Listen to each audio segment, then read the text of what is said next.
Hey, good evening, ladies and gentlemen. Welcome to another episode of Dr. Wells Beat and Ask series. And today I have with me Seah Liang Chiang.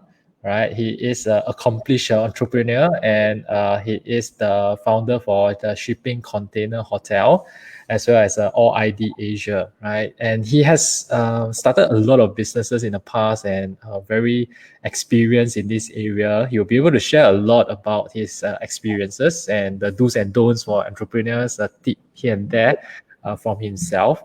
Right. So I first know Liang Chiang through the ACE community. ACE stands for Action Community for Entrepreneurs.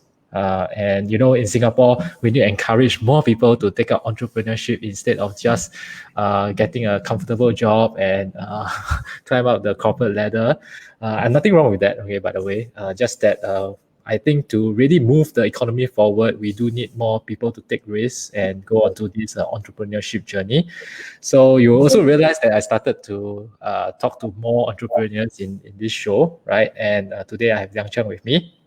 Okay, and yeah, so I didn't finish the story, right? So I first met him through his community where we were in this business forum where a group of entrepreneurs come together to share about our challenges and to render support for one another. And he has been very helpful and very encouraging to a lot of us, and a good role model that we can learn from, right? So thank you for coming to this show, Liang Chiao. Sure, thanks for inviting me. Our pleasure is ours. And I do know that you have started your entrepreneurship journey very young, at a very young age, right? Just right off university, right? Most people would go for a job, but why do you choose to go down this entrepreneurship path? I did not start a business immediately upon graduation, Alvin. Yeah, after I graduated from NUS, and I remember it was a recession year, so I couldn't get a job for like nine months. I even wanted to work as an operator as well, but I sent out like 200 letters and I had one interview, and I couldn't even get the job. So things were really really bad for me. So I think the first real lesson I learned about life was that a degree doesn't mean anything. Doesn't mean that you can get a job. And that was my first hard lesson that I learned when I graduated many years ago. So that's the first thing. After writing in to so many companies, I was willing to work for any pay. And I remember I wrote into this local company, and they finally said, "Okay, look, we'll hire you as a sales guy, sell computers." And I said, "Whatever, I'll take it because I'm so desperate for a job, right?" So I got that job, and I was selling computers. So I was selling a brand called Compact Computers. Does it ring a bell to you, Elvin? Oh, yes, yes, yes. Yeah. I live in that era, yeah. So you're kind of old, by the way. Yeah, yeah. So Oh, yeah, yeah. I was selling compact computers, and I had problems hitting my targets because I had no idea what a sales job entailed.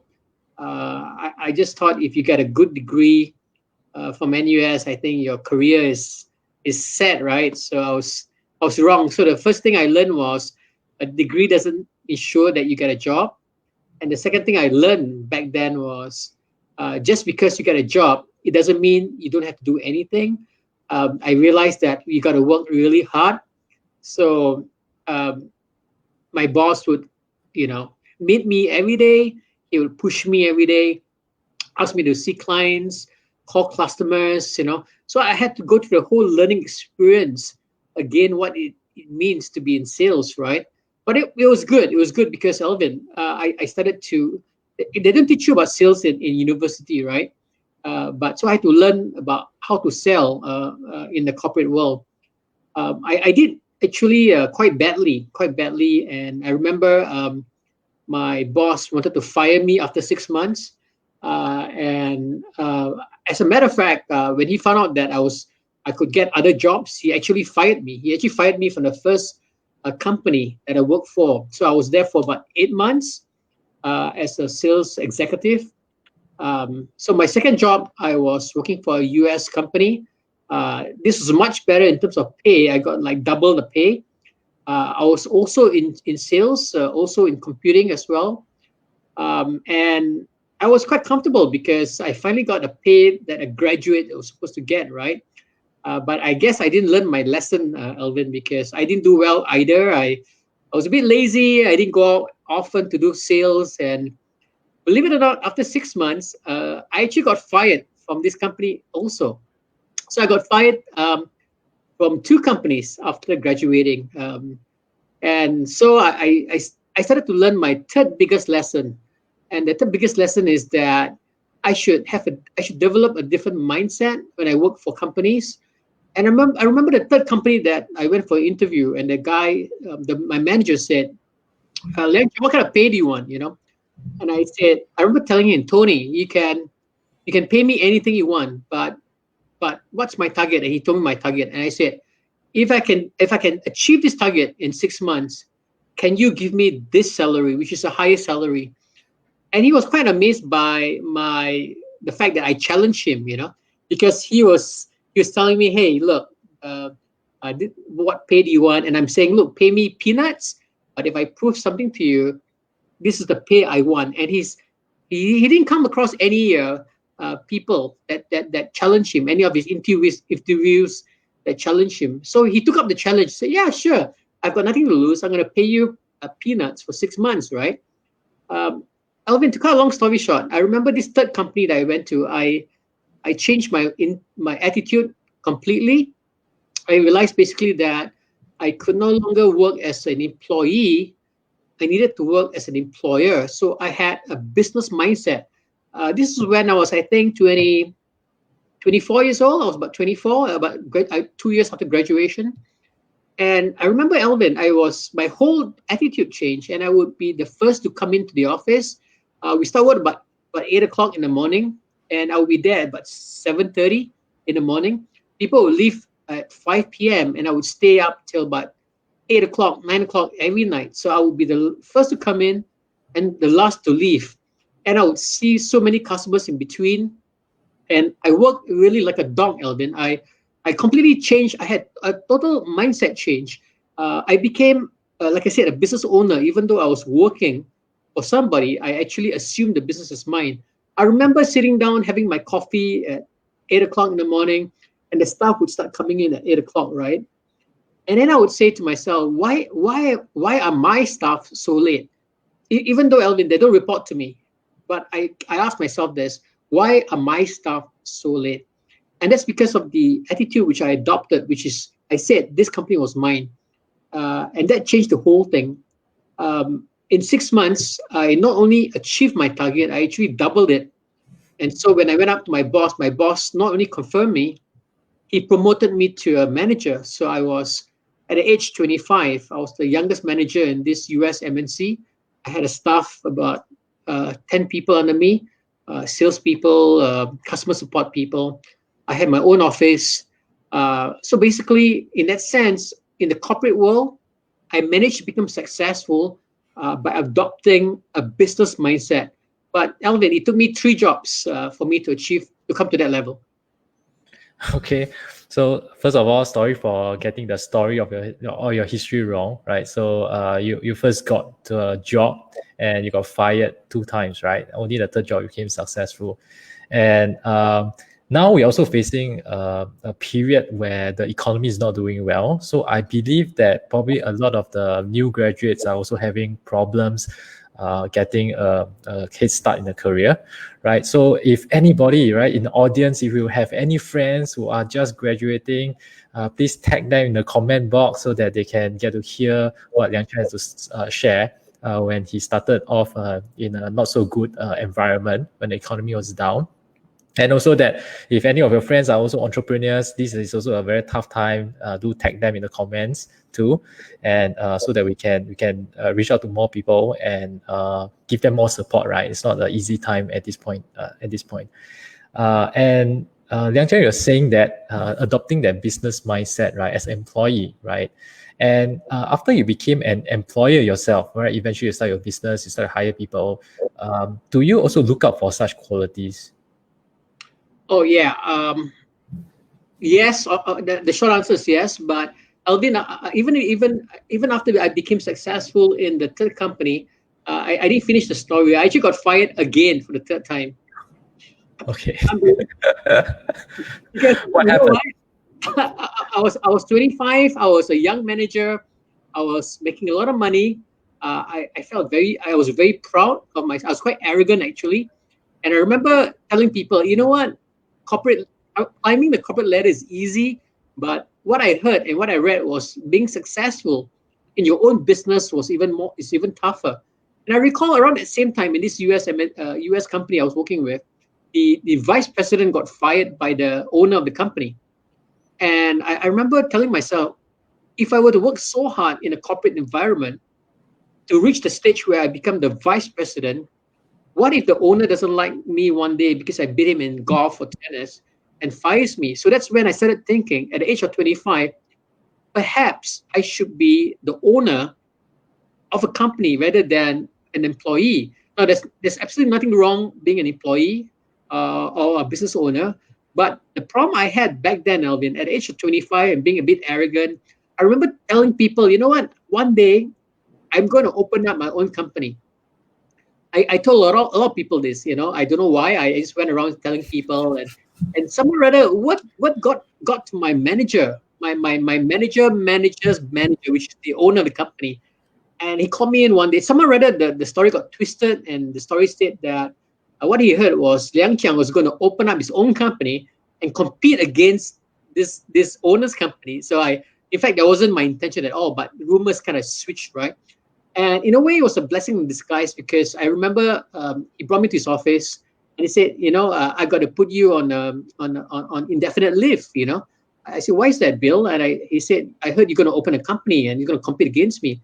I said, well, I was not going to do that, but now that you put me on indefinite leave, here's my resignation letter. So, well, it was more like he said, look, you better resign before I fire you. So, in a way, I got fired from this company, even though I was actually doing quite well. So that's my first journey into entrepreneurship, Elvin. I was 25 when I first started my first company. I was in IT. I was in IT, and I remember study hiring people and so forth. And my dream back then was become a millionaire before I was 30, right? And I think every young man listening in would appreciate and understand that. And when you first start out in business, you tell yourself, "Hey, I want to be a millionaire before I was 30." So there's good news and bad news to that story. The good news was that I became a millionaire on paper before I reached 30. That's the good news. The bad news was that I had problems with my partners and I got fired, even from the company that I started with my partners before I became 30. So even though one day I was a millionaire on paper, the next day I was almost a bankrupt and I didn't have any money because all my money was in the company. And I remember being pretty much alone, and all my friends left me in a sense because I didn't have any money.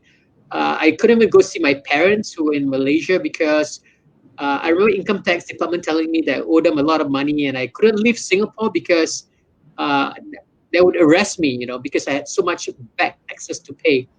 So I remember going up to the banks and saying, I can't pay my student loans because I got fired, and I'm suing this other company. So, and then the advice I got from the bankers was that, why do you look for another job, So I had the opportunity to go back to to work again at age 29.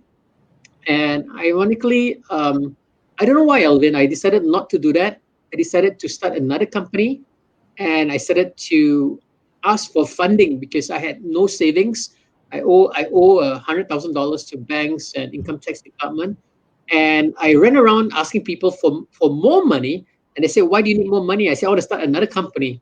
And Elvin, you may think that this is crazy, but this is applicable today in today's context because you're right by saying that COVID-19 has caused a lot of businesses and individuals to suffer right now. But I just want to tell you, back then I was in a personal hell. I had no money, I had no reputation, and I went around begging people to invest in another company. But guess what? After 6 months of begging and and asking on a day-to-day basis, someone came up to me and loaned me $200,000. This is back then. This is back 20 years ago. And he said, "This is my money. Take it because you are really enterprising. You're demanding, and I believe you do well." To cut a long story short, in 2 years, I paid him back double of what he gave me. I gave him $400,000 back, and I bought back the shares which he invested in my second company. So that is the end of that story, where how I became an entrepreneur. Of course, that company I went on to list that company, and then I went to sell that company itself. So yeah, so Alvin, I just wanted to complete that whole journey of being an employee to become a business owner and to sell my company. Basically, I just wanted to just complete that part of it. Okay. Thank you very much for the story. But I think there are a lot of things that we can break down that story to a little bit more details in certain parts, right? So what I'm hearing from you is that you do have a character that's very different from most people, right? That's very driven, that even despite all the risks that's in front of you, you just go ahead and do it and make things happen, right? But most people don't operate like this. Most people would see, oh, I fail in one business, I better go back to work, right? Even if they dare to try the first one. So, but you just went ahead to do the second one. And even when you're employed, you are having the business mindset that you talk about, that you see yourself as an owner. And I don't know, right? And you got fired 3 times. Okay. uh, is it that being unemployable, right? Being unemployable is important ingredient for an entrepreneur? It's like asking the same question. Are business people born or bred, right? So um, it's I think bosses in corporate worlds today, they want to remain on top, right? The psyche of a boss in the corporate world is that they want followers. They don't want people to go against them because they feel threatened of their position. So let's say you're talking about a normal corporate environment, and there's a boss and he's got workers under him. He doesn't want the workers to do too well because he will look bad, right, in front of his boss. And hence that is the difficulty in the corporate structure. So if you are someone who is working in a corporate structure and you're always going against your boss, that could be one of the signs, Elvin, that maybe you're better off on your own. So yeah, so I would think there's no harm in trying to work by yourself for yourself as a business owner. Okay.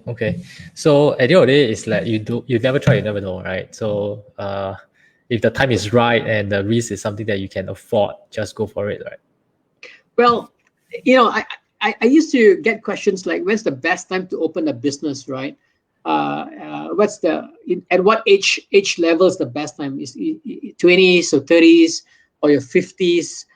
There's no right or wrong answer, Alvin. I opened my business when I was 20, in my mid 20s. Yeah, but if I had worked longer in a corporate environment, I think I'll be wiser. So as you know, I opened a container hotel business, right? Only last year. So and I'm 56 this year. So I opened another company when I'm in my mid 50s. But this time around, Elvin, the difference is that I'm a little wiser compared to when I was in my mid 20s, and I'm doing things differently than what I was doing back then. So all I can say is that if you open your business when you're young, you can actually learn more. In the older years itself, or if you open your business when you're older, at least you can basically have enough savings, right, to make sure that your basic needs are taken care of. So I don't think this is the right answer as to when is the best time to open your business in terms of age, but in terms of attitude, I think there's nothing wrong being there's many routes to success, right? You can be a very good corporate man. I know corporate people who are multi-millionaires today. They live in the GCB, good class bungalow. Of course, I know business people who are also very rich as well. So I think there's no presex route to success. You can but I do believe one thing, Alvin. I do believe that if you're made to be an entrepreneur, I think you're wasting your talents working for somebody, because it's quite rare to have a talent to be in business. It's quite rare. It's something which is, I think, very difficult to do. Between the risks that you have to take out there, I think there's less risk working for in a corporate environment. I'm not saying the stress is less. I think there's a lot of stress in both areas, but I think risk-wise, it's less risky working in a corporate environment compared to being your own business person. Yeah. Yeah. Okay. And I want to drill back to the part where you talk about you got fired from the company you started, right? Because you had a fall with your partners. So what actually happened? Because we also know that as business people, a lot of business fail because of all these internal partnership problems, and usually less so of competition, right? And these kind of arguments, they can come from many forms. And what was your case? Alvin, if the company was not making money, I don't think we have a problem today, because when you're in business with a few partners and there's the company struggling, I think everyone's got a common goal to try to make sure that it does well. So the problem happened when we were making money. We were making a lot of money, actually. And I remember my partners were saying, "Great, let's make money and let's pay ourselves very well, right?" And by the way, there's nothing wrong in that. There's nothing wrong in that. But I remember I was in my 20s. I was in my mid 20s. And I said, "Guys, I want to go for an IPO. I want to become a $100 million company one day. And my older partners, and my partners were older than me, said, why do you want to do that?" I said, "Well, I couldn't really answer them back then, but all I know is that when I was in my 20s, I said, I want to be a $100 million company. I mean, today you want to be a $1 billion company, right? But back then, a $100 million company was a big thing. Getting listed was a big thing. And so I said, no, I think we should not take out all this money. We should leave it in the company, and we should continue hiring more people and opening up offices around the world and try to do well." So we had a difference of opinion in terms of how we want to grow the company, in which direction the company is going towards. And I think that's the start of all the friction that we had. It was a difference of objectives between my partners and myself. So I guess, Alvin, if you're going to start a new business with partners, I think it's important. I think getting partners is great. Today I have partners in my business, but I think it's important that your partners and you have the same objectives of where you want to bring the company to one day. So you address the problem that you're going to face tomorrow, today itself. Yeah. So that's the main thing. I think different of visions that we had. I see. Because it's a good problem, right? It's a first world problem where you guys were making so much money that the objectives start to deviate, and people start to have their own ideas what they should do with the money that the company has made.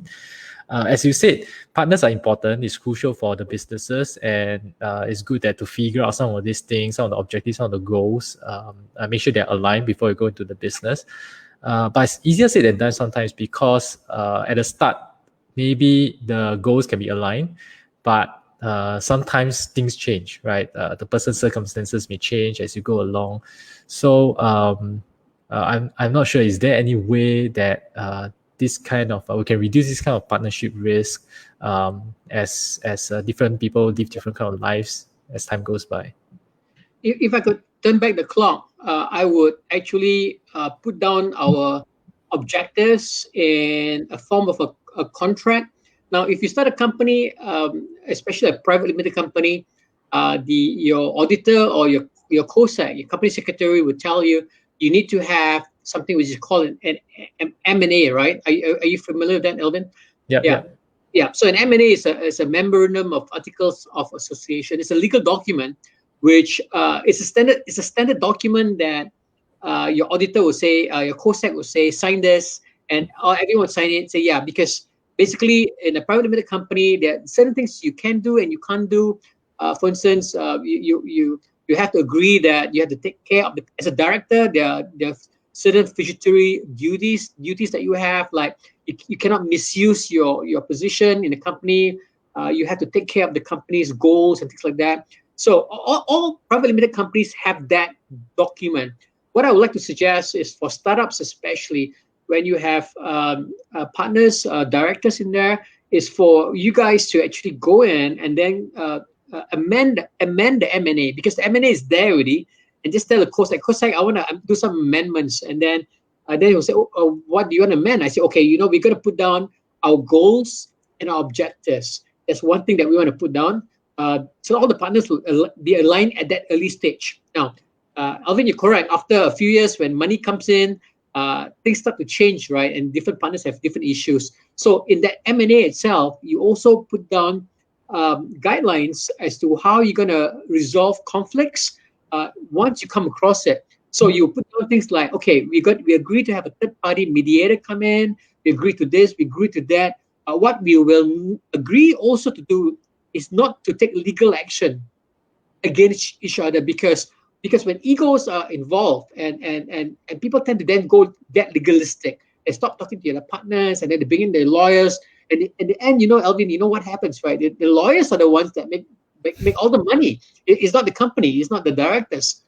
So my suggestion is to actually put everything in black and white and sign it, right? Sign it itself, and then once you all agree with that, if there's dispute, arguments, you go back to the original document, which everyone agreed, as to how you're going to resolve all the issues itself. So that is one way you can do it in terms of trying to resolve issues. Of course, we know what happened to Facebook, right? The founders basically had a difference of opinion. A good example is Facebook, right? They became a billion-dollar company, and then the partners decided to go separate ways. And today, at Severin, I think is a billionaire as well, because of the documentation that he wrote down. So and they were not talking, and the lawyers got involved. So I guess the other thing basically is this: as a CEO, the second company when I opened Elbin, I decided that I did not want equal partnership anymore. I felt basically that I need partners, but I did not want an equal partner. So I actually became a majority shareholder, and I would give up a small amount of shares to the people that came and joined me. They could be salespeople, they could be admin people, and then throughout the years, 5 years, 10 years, after I really know them very, very well, then I would increase their shareholding to make them equal partners to me. And when I say this, I've done this. I'm not just saying it because I think it's good tactic, good business philosophy. I actually did it in Singapore, and I did it in Malaysia. In Singapore, I actually gave my sales manager half my company. He didn't have to come up with any money. I said, take it. You've proven to me after 15 years of working for me, I know your character so well. I have 100% trust in you.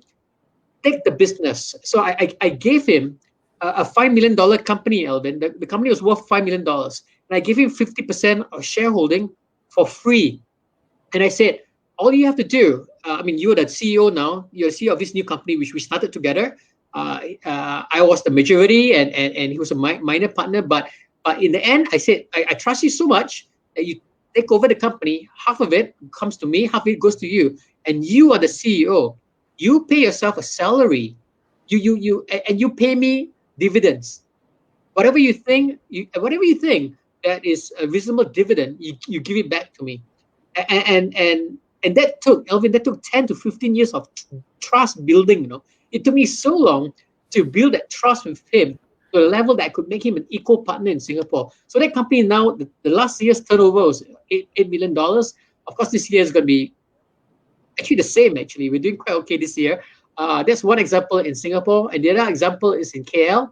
I had another company which I started with, and I hired a technician and a customer support girl. In fact, she was a customer support girl, and I know her for 20 years. Alvin, 20 years. In the end, I gave her half my company for free, and that company was worth $5 million. And I said, take half the company, pay yourself a CEO salary, and give me dividends on a monthly basis. So what I'm trying to say is this is, Alvin, even though I started not believing in partnership, in the end, I actually ended up having equal partners in Singapore, in Malaysia, and in Jakarta, and in Myanmar. I've companies there, and I've given it all to people that used to work for me but no longer work for me. Today, they are my actual equal partner in those companies that they run. Okay, so very interesting stories again. So what I'm hearing is that there are basically two ways. One is that to have a black and white, either in the M&AA or maybe even shareholders agreement, right? Something that is a black and white that the shareholders will sign to agree on a set of principles, such that if things deviate, always refer back to what the document says, right? And then the second thing that I hear is what you do is that you take a long time for you to really completely trust a business partner. And when you do give them that authority and the share of the company to run it as their own. So basically, that is some of the tips that Liang Chiang has shared about dealing with your partners. Okay, so I actually do agree that the black and white is very important. Such that people do not mince their words or go back on their words, because if nobody write down anything, is you say I say, right? And who is going to be right at the end of the day? Okay, and we are at the middle of our session right now, and if you guys have any questions, just put it in the comment. Okay, just put in a comment. And actually, just one thing, I do realize that Liang Chiang looks like Tony Stark. If you do think that he looks like Tony Stark, just type Tony Stark in the comment box. Okay, or is it that only I think so? All right. Maybe we move on to the next part of the conversation. Oh no, before we do that, I think the interesting part is the IPO. Okay. So you mentioned that one of your goals was to IPO the company, right? To be $100 million kind of company, and you said that you couldn't really convince your partners. Why is that so, right? But maybe now you're in a better position to explain why would you want to do that in the first place. Okay, so I listed my company in Malaysia, on the second board in Malaysia, and on the first day of trading, we achieved 100 million valuation. So I hit the target of 100 million, but Elvin, that's in ringgit, okay? It's not in Sing dollars. But nonetheless, I had that $100 million goal. I didn't say whether it was going to be Sing or US dollars, but anyway, I achieved being a $100 million company when I listed my company. But after that, we listed in a recession back in 2010, and it was very, very difficult running a listed company. I had no idea the amount of due diligence, the amount of responsibilities a director has in a listed company, and it was really tough. I'll remember after 5 years, I actually exited the company. I sold my shares, and I decided to go into a semi. It's not semi-retirement, Alvin. I decided to go into investing. I started to so I have some money, and I started investing in companies and in businesses. And that was basically 5 years ago when I did that. And I can tell you, Alvin, honestly, I lost so much money in investing, because you're learning something new every day, right? So for me, when I sold my business and I had this money and I lost a lot of it, I realized that being a CEO of a company is actually really tough, but being an investor, I think it's tougher, you know. I think You're investing in private companies, right? I invested in startups. Most of them were startups, new companies, new ideas, which I formed with myself and some other partners as well. And I invested in that. And Alvin, it was a mistake. I should have listened to you. I should tune into your talk show and listen to your wealth advice and put it in some portfolio. And then I'll be fully retired now if I've done that. So I think one advice is to listen to your show and to sign up with your courses, Alvin. I wasn't in business yet. That's Okay. good. Yeah. So anyway, so that was the IPO story. So your question is, was it worth it? Or was No, that your as in question? why would you want to IPO the company, right? Okay. So back then, for good or for bad, I actually thought the measure of a successful person was to list a company, and today I know that's not true. That's not true at all. I think there are still very good reasons to list a company, and that's when you want to raise public funds because it's cheaper to raise funds. Actually, it's free. It's not cheaper. It's free if you were to. Well, it's not free because there's cost to listing, right? But it's easier to raise money if you have a listed company. But you have to do something about the amount of money that you raise from the public. You have to grow the business, right? So I basically, even though I felt that I managed to get the company listed, I felt that perhaps my objective was a bit misaligned. I felt that I did it for wrong reasons, and as a result, I didn't think we did well. So I was not happy with the listing, Alvin. I think I failed. I think I failed many of my shareholders as well, and I felt a bit sad. I feel a bit sad as I left that chapter of my life. But that happened, and I don't want to cry over spilled milk anymore. But I want to learn from that, Alvin. I don't want to create the same mistakes which I had back then. So today, when I open my new company, I'm a brand. I feel like a brand new man, Alvin. Even though I'm in my 50s and I open a company, I feel like a startup. I feel like I'm in my 20s, starting a brand new company, and I'm getting myself involved in the running of the business. I'm setting up the Wi-Fi system. I'm designing new system, designing new cabinets and furniture for the hotel. I feel like I've gone back 30 years, and the difference is this, Alvin. Even though I'm a startup today, at the age of 55, I feel that I have so much more wisdom than I had 25 years ago when I first started my company. So I'm enjoying myself now because I'm able to do things differently, and I'm able to make less mistakes than I used to make when I was 25 years old. Yeah. Okay, so you're saying that it's accumulated wisdom that you started to enjoy the process of entrepreneurship rather than having to work towards a goal, right? But would I be able to say that it is also because that you are in a different position as compared to when you were much younger? Because as young entrepreneurs, maybe the goal is a lot more important, right? Especially they take so much risk, is for a certain monetary reward that they look for. And that's why they are a lot more driven in that sense. While you are probably you have a lot of your bragging rights in the past already, right? Listed a company, started a lot of companies, make them profitable, and now when you start a new company, it's it comes from a privileged position. Am I right to say that? Yeah, I guess you're right, Tony. Alvin, to a certain extent, because I have savings, right?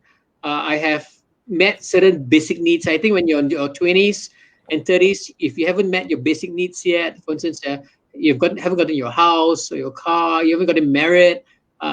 You're right. 'Cause money is so important if you're a startup in that sense. But I've achieved all those, right? I've got all those done. I think I've ticked all those already. So you're right. I'm no longer as desperate to want to get another house or another car because I've achieved all that, right? But now it's very interestingly, I begin to understand, go through this cycle. I think all of us go through a cycle. You read recently that Elon Musk sold all his houses and his well, he doesn't need to sell a car because he owns a car. He owns Tesla, so he doesn't need to sell his car, right? But he sold all his houses apparently. So I think he's going through a different stage of his life where he's so rich that having assets, he wants to be totally asset light, right? And I'm beginning to appreciate a bit of that. Alvin, my whole life, I've been trying to accumulate wealth. I've been trying to accumulate cars, houses, land. You name it. I try to, it's like this rat race, right? And now that I'm in my 50s, I'm beginning to see that perhaps is not a very wise thing to do, and I'm started to see that it's more important to be more asset light. Okay, I'm beginning to say that. I'm not saying that I'm asset light today. I'm just beginning to see the wisdom in that. and I also begin to see the wisdom in wanting to give back to society as well. So I've invested in startups in Cambodia with some friends. We raise some money, and I go there twice a year. I used to, now I can't. I used to go there twice a year to give business lessons to the poor. I teach them how to start a business, and after 4 days, they come up to us and they give a business pitch, an elevator pitch for 5 minutes. And then at the end, my friends and I would select company that we want to invest in. So we invested in chicken farms, in fish farming, in rice paddy. We invested in almost 20 startups in Cambodia so far. And to me, that is more, it's more rewarding. It's more rewarding to help people, and then to help myself. So I'm beginning to start on that journey of my life now, where I believe giving back is more important than taking. Okay, so definitely it depends on the life cycle, and the mindset will change over time, right? And let's talk about the shipping container hotel. What made you have that idea? You're not gonna believe me, Alvin, but actually God gave me this idea. Yeah, you're not gonna believe me. Yeah. I tell. Okay. Okay, Okay, but try me, right? So maybe you can explain how did God give you that okay. idea? Okay, you remember I told you that I sold my company 5 years ago. I started to invest, and I said I lost a lot of money, right? So I don't know. I lost a lot of money, and then I remember everything I touched was that I invested in was not making money. So I realized, hey, maybe my retirement plan is wrong. I did something wrong. I shouldn't have done this. I shouldn't have given away all my companies. I should have retained them and paid myself a very handsome pay package. But that's a bridge that I cannot go back to, because I've already given my handshake to all my colleagues, and I said this company is yours. I gave away 5 companies, and those companies were multi-million-dollar companies, because I believe in that I could do so well in investing, right? And then I was wrong, and I made a big mistake, and I started to lose a lot of money. And then one day I remembered I was yeah, I was in church. And then my pastor came up to me and she said, "Hey, can I pray for you?" I said, "Yeah." Can you ask God to give me a dream? I need some idea as to how I can come up with a new business idea, because all my businesses that I've been doing, it's been losing money. And she said, "Okay, Liang Chang, I'll pray for you on a daily basis." So that's my dear old Pastor Lorna back in my church many years ago. She's been praying for me every day, and she still hasn't stopped praying for me. Alvin, cut a long story short.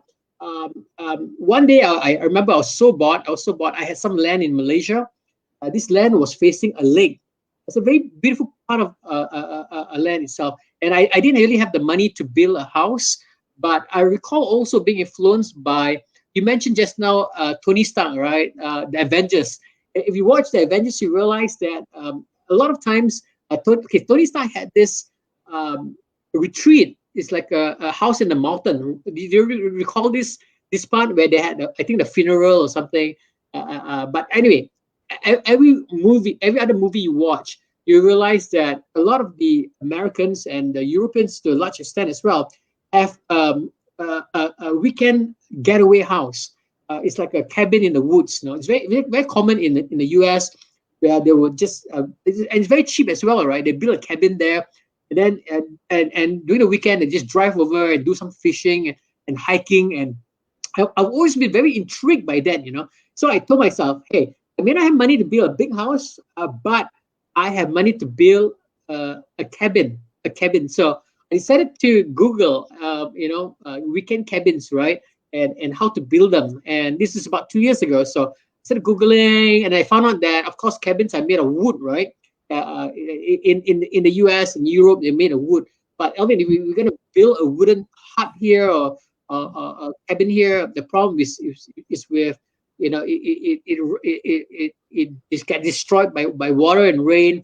So it doesn't make a lot of sense. So I started to Google, what other materials I can use for a weekend retreat.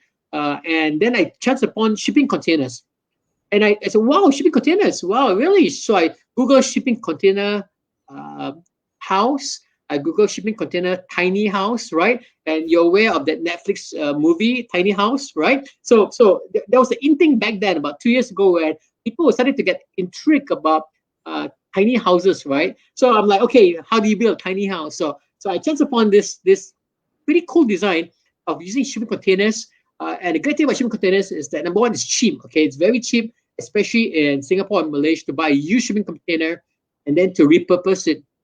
And then 2 years ago, I went for a holiday. I was in Athens, and then I happened to drive to a place that makes shipping container houses, right? So I saw it from the outside. Yeah, it looks like a shipping container, okay. But when I walked into it, I was totally blown away. Why? Because I said, "Oh my God, this is a beautiful apartment. It's really the kind of apartment, a one-bedroom apartment. It's fully air conditioned. It's fully cladded with wood finishing." And I told myself, and I turned to my wife, and I said, "Hey, honey, can you live in here?" And she said, "Yeah, absolutely. Yeah, it's a bit tiny. And you know what? I can stay in a place like this." I said to her, "So can I." So at that point, Alvin, I realized that it's possible to make a beautiful house using a shipping container. So when I went back to Singapore, and I went to Malaysia, to my land, I bought this shipping container for 5,000 ringgit. 5,000 ringgit. And then I actually downloaded free design software from the internet.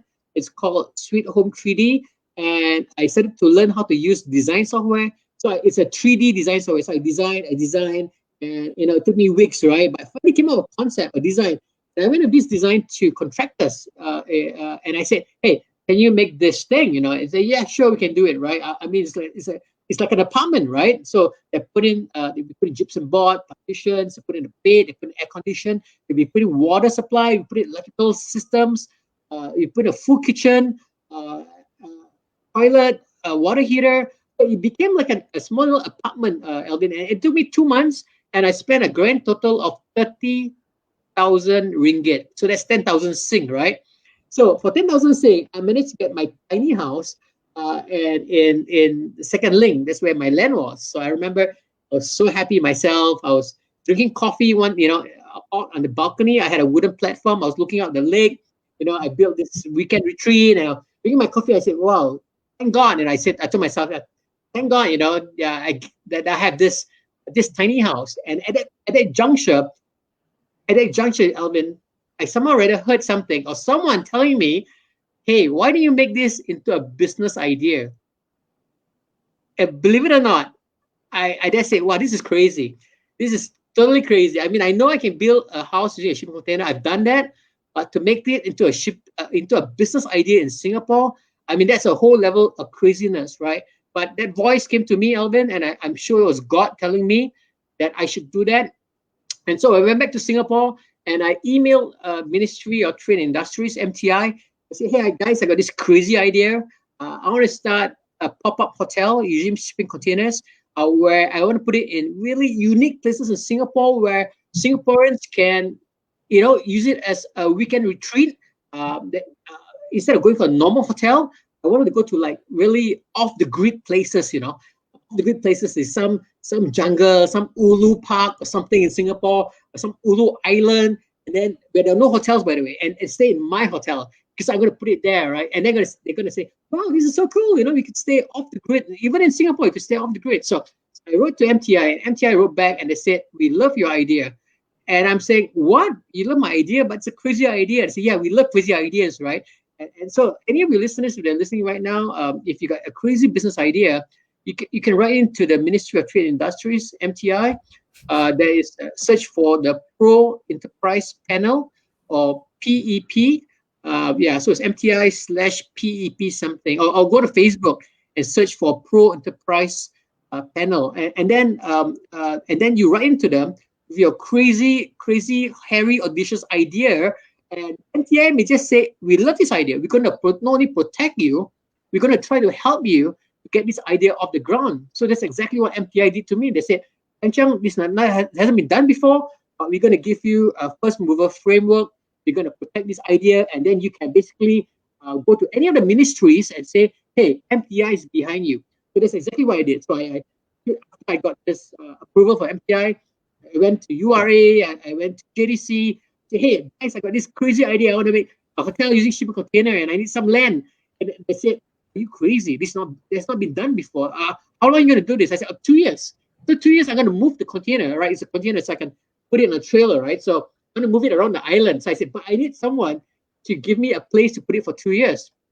Then URA came back to me. JDC came back to me. JDC said, "Hey, listen, we are here at Launchpad, and Launchpad is known for a startup for new crazy ideas like yours. Yours is a crazy idea. So we already have a container gym. If you recall, Alvin, there's a yellow container gym next to Timber, right? So they say, hey, we already given permission to that guy. So why not your crazy idea as well? So how many slots do I say? Give me 2 places, right? And that's how the whole thing came about. But Alvin, that was the easy part, getting the permission from the authorities in terms of the Fire Safety Bureau, BCA, Building Construction Agencies, NParks. I mean, you name it. It was just challenge after challenge after challenge. But here is the good news, Alvin, because MTI backed my idea and they said they're going to adopt this idea. MTI got in touch with all the agencies and told them, hey, listen, we are backing this business idea. We want you to give him a license. And hence, Alvin, that's the biggest difference as to why crazy ideas can work in Singapore. You need to get an agency to be behind you, a government agency to be behind you. In this case, MTI was backing me, right? So as long as you write in with a crazy business idea to MTI and MTI loves it, they will open doors for you. And they opened a lot of doors for me, Alvin. It took me 1 year to get all the final approvals, but finally, I managed to put 2 hotels in JDC Launchpad. You see it when you walk to your office at Block 73, right? So that's it. That's how the whole story came about. How I have 2 containers in JDC Launchpad, 2 container hotels. Yeah, it's a fantastic story because the preconceived notion is that Singapore is a law and order, law-abiding society. You know, there's no room for crazy idea. It's always about conformity, going with the way of doing things, right? Very conventional. But what you're sharing is that the fact is not true, right? The fact is that the government is willing to back business ideas and even to go all the way to help you realize this dream. So, right, I hope those entrepreneurs, if you are meeting any challenges right now, please don't give up. Liang Chiang has give you a tip, right? Right into a pro enterprise panel in MTI, right? So that's the group of people that you should reach out to. Okay, maybe tomorrow they get a flood of emails, right? And then they'll try to find out who is the guy who gave us so much work. No, mention my name. Seah Liang Chiang told me to call you. Yeah, Tony Stark told you to call them. All right, so it's interesting. Okay, it's the first time that I really hear that things are not the same anymore, or the preconceived notion is just not true. It's really just go and try and just go and test, and you never know what will happen. And of course, we now know that the COVID-19 has struck, and hospitality sector is one of the worst hit, right? And how is the shipping container hotel like? Is it still open for business now? Is it allowed? Okay, before circuit breaker, we were guess what was my occupancy rate, Albert, before circuit breaker in February and March. Guess my occupancy rate. And I launched in January this year, okay? Make a wild guess. I guess you had a backlog. So 100%? Well, almost. No, not backlog. This is before circuit breaker. Okay. I was 90% full. 90% full. So I was very surprised. And bear this in mind, Alvin, when I first started this hotel, my number one target audience or target guests were tourists, because I wanted tourists to stay in quirky places like a container, right? But you know what happened in February? In February, Singapore closed its borders. So tourists couldn't enter Singapore in the month of February. And then I was saying to myself, that's it. I'm screwed, right? Because hey, I made this hotel for tourists and hotels can come in. But guess what, Elvin? I started to find out that a lot of Singaporeans love this crazy idea. A lot of Singaporeans wanted to stay in a container hotel. And these guys are really young. They are in their teenagers and their 20s and 30s. and they're really really weird people, you know. And we asked them, say, hey, why do you book a hotel? They say, well, are you kidding me? I've never stayed in a container my whole life. This is my first time. And they're so intrigued by tiny houses, right? So they watch it in Netflix, and they always dream about staying in a tiny little house, you know. And that's how I did the container hotel. It's a tiny house. It's got a bedroom, it's got a living room with TV and Wi-Fi. It's got full aircon. It's got a kitchen. It's got, you know, a fridge, a microwave oven, a washing machine, a toilet with water heater as well. It's truly it's an apartment. It's really small. It's about 280 square feet, right? So that's 25 square meters. So I don't know what's the size of a one-room HDB flat. I think it's about It's more like a shoebox. Shoebox, you mean? Shoebox. Yeah. So apparently there are no tiny houses in Singapore, right? Only hotel rooms. So they Singaporeans started to stay in my hotel because they want to experience what's like staying in a tiny house. So I had so many Singaporeans coming forth, and they said, you know, Alvin, they said, we love your hotel. You know, it's so nicely renovated. We love it. You know, and there's a basketball court next to us, right? So give them a free basketball. So they end up playing basketball. And then Timber is next door, right? So they go to Timber as well. And you know, so they kind of you know, pack into the environment. That when you go to a hotel, Alvin, when you go to a hotel, the hotel wants you to dine in their restaurants. The hotel wants you to use their gym, the swimming pool, and their whatever, their function rooms and so forth. They don't really want you to go out, you know. But our hotel is different because we have no function rooms, we have no swimming pools, right? We have no meeting rooms. We are saying we no restaurants. So we say, no, we want you to go out and explore JDC Launchpad. And that's what I did. They come in here, they started playing basketball, they started to walk around, and then they started to discover, wow, Fisher's Police got some nice restaurants, there's Timber and so forth. So the whole concept, which I'm trying to get to, is for them not to stay indoors, but to get them to go outdoors, to explore things. Where else, this is contrary to most hotels that want you to stay indoor and not outdoor. So it's a different approach altogether. So, but go back to my original story, Alvin. I was so surprised that Singaporeans really love our hotel. There's only one thing they didn't like, Alvin. There's only one thing. Guess what that one thing is? So Give up? Yeah, Give up? Totally no idea. They asked me, why do you put a hotel in JDC Launchpad? Why do you put it in an industrial estate? Okay. So they're expecting maybe like a forest or anything like that. Yes, they expect the beach, they expect, you know, but in industrial estate, they said, you know, why do you put it in? Yeah, it's in Sentosa, right? East Coast Park or something. And of course, our standard answer is that, yeah, we would love to put our hotels in East Coast Park. We would love to put our hotels in Sentosa. But what a lot of people don't realize is this: it's next to impossible to put a structure like ours in a public place like the beach and the park. It's next to impossible. Alvin, I'm not saying it's impossible. I'm saying it's next to impossible. But that's when you tell me, an entrepreneur like me, something is impossible, it started to make me more creative.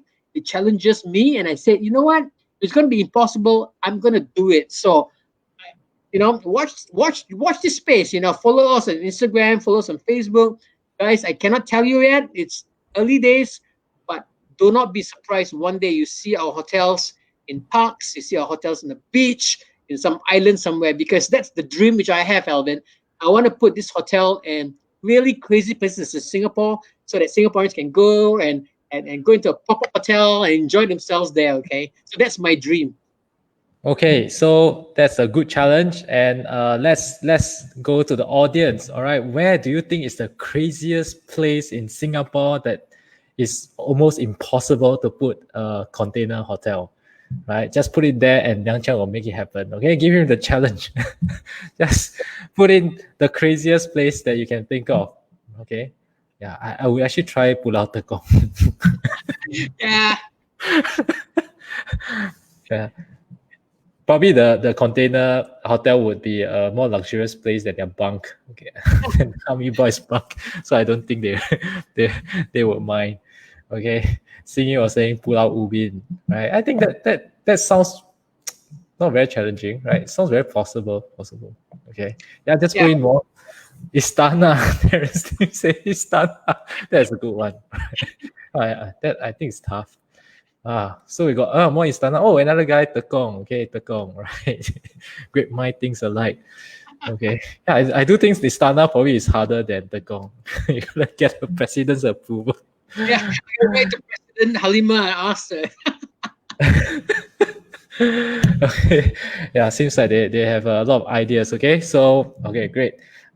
Those will be the places where Liang Chang will do it. Right, we'll wait and see. Okay. So which means the people can stay at the container hotel even now. Yes, actually, Singaporeans, right? we were forced to close for circuit breaker, Alvin. So we had zero business. It was really tough because we had to pay rent to JTC. We have staff costs still, and yeah. So I know, Alvin, a lot of business suffered during circuit breaker. So did we. But in phase one, hotels were allowed to open, so you have to write into STB, Singapore Tourism Board. So we wrote into STB and we said, yeah, can we please open our hotel? So anyway, they gave us permission to open about 2 weeks ago. And Alvin, since 2 weeks ago, we were 100% occupied. Okay, 100% fully occupied for the last 2 weeks. So I want to thank God. I'm so happy that Singaporeans are coming out in force to book our hotels, and we're not very cheap in that sense. One night weekday is $150, weekends $170. The difference is this, Alvin. Even though we are about $170 on a weekend, up to 4 or 5 people can stay in our hotel. So if you go to a normal hotel, the most is two people, 2 adults, and then you can have maybe one kid, right? And you have a pull-up bed. But Alvin, in our hotels, we have 2 queen-size beds. So in those 2 queen-size beds, you can sleep 2 couples of 4 people, and then and sometimes if you need a fifth a bed, we can give you a mattress as well. So we have accepted families up to 5 people to stay in our hotels before, and that's good because today in phase one, the ruling is such that you cannot have more than 5 people in one location, correct? So our hotel, even though it may seem a bit expensive upfront, but if you have a family of 4 or 5 people or friends coming together, I think it's quite affordable. Yeah, on a per pax basis, it's not expensive, right? It's almost on a per pax basis, it's almost like a backpackers inn kind of pricing, right? So should I raise the price, Alvin? What do you think? Yeah, actually, I think you should, right? So, I mean, even 100 plus for a hotel in Singapore is considered on the cheaper side because I guess 200-300 is the usual range that I see, and you're giving them an adventure, right? So I do think there can be a premium to it. Yeah, and then other thing is this, Alvin. We also encourage them to use it like a chalet. If you used to go to East Coast Chalet to have a barbecue. Okay, right now you can't do it because of the maximum number of people you can have in your hotel, right? But if phase two comes about and you have, let's say, 10 people in phase two, we provide you a barbecue grill, electric grill. Okay. Yeah, so you can actually grill. It's like grilling food outside. You can there's a wooden balcony there, and then we give you a fridge as well, so you can bring your own beer, your own wine, right? So after you can have a party there as well. So people who book our hotels, believe it or not, Alvin, these are some of the weirdest times that people have booked our hotels. Okay, birthday parties is normal, right? So we host a lot of birthday parties, so they would decorate the hotel with balloons and things like that. But Alvin, a few weeks ago, this really surprised me. This guy booked a hotel so that he could propose to his girlfriend. So he asked her to marry her in my container hotel. So I'm so happy. I don't know whether she said yes or not, but I hope she said yes. But anyway, so it's like, yeah, I kind of like the quirkiness of being inside a container. So yeah, right. So maybe he works at the port. He's a affinity with the containers. Right? But I guess definitely people. It sounds like fun, right? It doesn't yeah, it sounds more like a chalet than a hotel to me, because you allow more people and you can have a lot more activities that's going on, going outside to experience the surrounding rather than cooked up in a space, a tiny space, right? And probably most Singaporeans have nowhere to go, and they need new adventures now. So definitely the shipping container hotel can be a good idea. All right. And please go and support if you haven't, because maybe Liang Cheng is going to raise the price soon. After we discuss, right? And yeah, I'll make sure that the venues that you guys have mentioned, we will send it to Liang Cheng and make sure that he make it happen, right? Yeah, Gary was saying cemetery. Wow, that's Okay, so Alvin, that's a very good suggestion, the cemetery, because it's too early to tell you where I'm going to put it next, but it's going to be a theme park in Singapore where you could have like a ghost team like that, you know. So Halloween, or you want to book it and scare your friends type thing. So yes, I mean it's almost like a cemetery, but it's too soon for me to tell you right now because I've not signed the contract yet. But Elvin, trust me, in the next few months, we're going to be having so exciting news to tell your viewers. You got to log into our Facebook page, follow us on Facebook or on Instagram. You know, we're going to make some announcements pretty soon. I'm so excited, Elvin. I'm so excited that I'm going to be seeing our hotel pop up in more locations in Singapore. Yeah, sounds good, man. Especially it's fully booked now. And how can they book a hotel if they want to do so? Is it to go to shippingcontainerhotel.com, or they can do it on, I think even like some hotel sites like booking.com, I do see on the listing. Is that so? Well, you can book it on Expedia, on Booking, on Agoda, on Airbnb, but you know, Alvin, I got to pay this guy commission, right? So if your guests, if your friends would, they just book it directly with us at shippingcontainerhotel.com, that will save me some money, and I really appreciate that because I need money right now. I need to run the hotel. Okay, so it was a very interesting conversation, and slightly and over an hour. So I do not want to hold everybody back, especially it's just after dinner, right? And it's good to spend more time with our family.